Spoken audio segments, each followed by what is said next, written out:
Hi, I'm Harsha Hosur. I'm VCDX135. I'm going to be talking about traditional arrays versus all-flash arrays. Let's look at a typical day in a virtual data center, or the data center construct as we know. We have a lot of VMs which have an I/O blender effect on the storage arrays, and we'll be provisioning VMs, cloning VMs, there will be motion operations happening, and there's a lot of things going on. All of these consume both back-end and front-end IOPS. So what we're trying to look at today is different aspects of how these IOPS are affected in terms of availability as well as performance.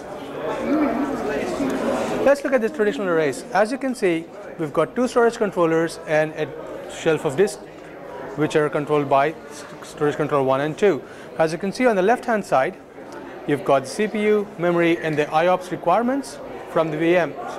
And at this point in time, we have no CPU utilization, there's no memory utilization, and the IOPS are being performed relatively well. Let's add in one more storage bay. So the same two controllers have to then access all the information that's on the second disk arrays or the expansion disk arrays. So you'll see a huge improvement in IOPS traditionally. So the CPU utilization and the memory utilization of both the storage controllers are going to go up depending on whether they're active-active or active-passive. Now let's take into account the storage failure scenario. What's going to happen when one of the storage controller goes offline? All of a sudden, your IOPS that are given to the VMs are reduced by half, as well as the CPU and the memory utilization on both the remaining storage controller is really high. So what does that mean to your VMs? The access to the VMs is going to be really slow. The write access to the VMs is going to be really slow. The read access to the VMs is going to be really slow. Until and unless you replace that storage part which is faulty, you're not going to get the full performance benefits out of the storage array. This has been mainly designed for workloads which were predated for virtualization, for example, mainframe workloads and other workloads.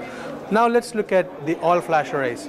All-flash arrays typically come in a form factor. So you still have two storage controllers and a limited set of flash array disks. As you can see, the IOPS requirements from the VMs is being met at 100%. And if you look at the CPU and memory utilization on the left-hand side, you see that they're hovering around about 50%. So what happens when there is a storage controller failure? Well, the other storage controller is going to take over and still give you that 100% of IOPS requirements because it still is using only that node-based architecture. Now, let's look at the expansion aspect of it.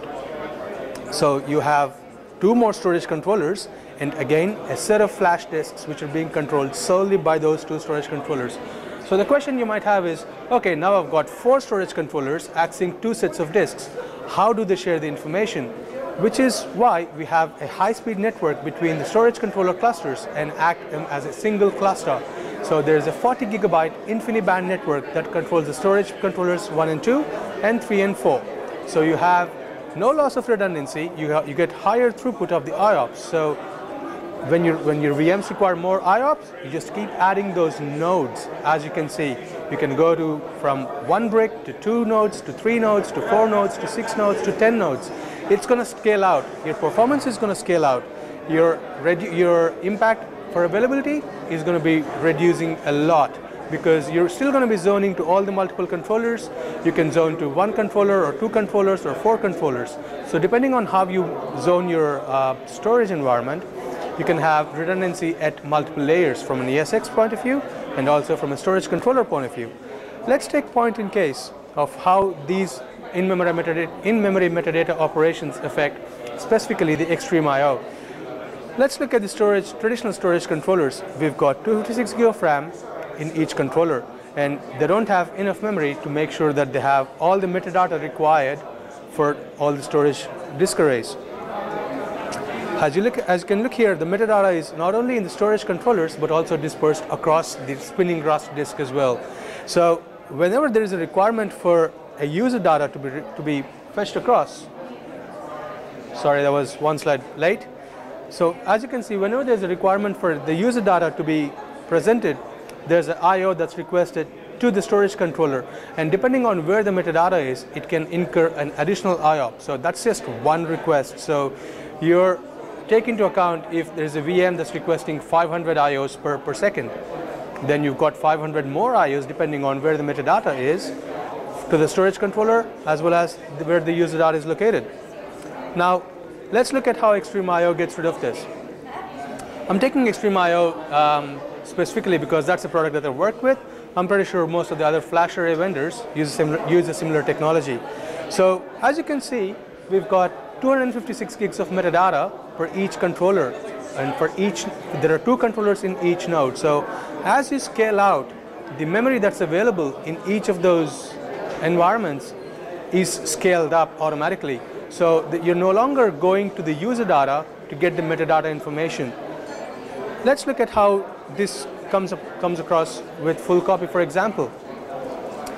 Typically, when a full copy is requested with a storage array which has VAAI capabilities, it then issues a copy command to the storage array, which still incurs a backend I/O.